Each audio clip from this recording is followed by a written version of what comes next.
Này lúc họ cho khăn dê rồi nè. Để lâu rồi để nó to rồi. Từ từ nó chỉ mà đáy cho sâu gì. Chẳng dê mà đi khua nè.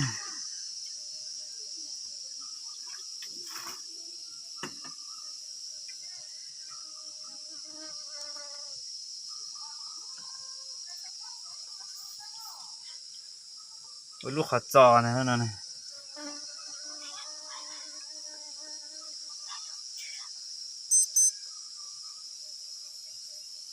Cho khăn dê mà thấy trong bụng nó nữa.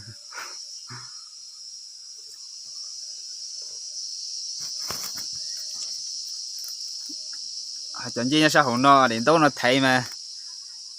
Muốn thấy rong nó chỉ bút ba từng cả cho họ đi nè. Từng cả nó mà chẳng dê chỉ đúng cầu mà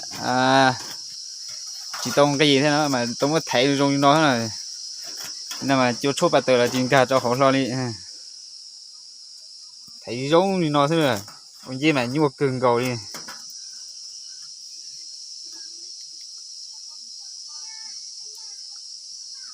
đón đi lên cho to ha.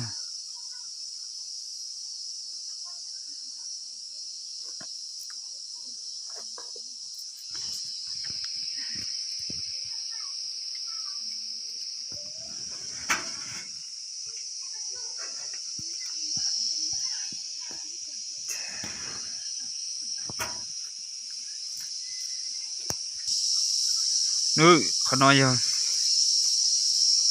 lúc khó ba từ từ rồi, cho từ sát to tôi gì, lúc khó nói gì ba từ từ sát là nó, ba từ thì chỉ bóp rồi chọn chế thì đúng câu rồi nó này, nó mà sát to, nó khó ba từ từ tí xì thế rồi.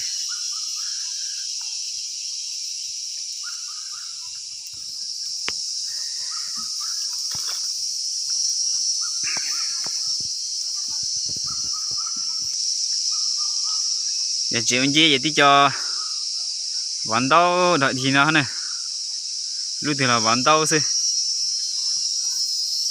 anh nhớ sẽ hành động nó thứ không mà bơi lù sổ tê sổ xí giống chạy xa đây nè trên đâu mà chở rảy lò ra hộp chế xí được ta chẳng đâu nó khó cưng gọi đi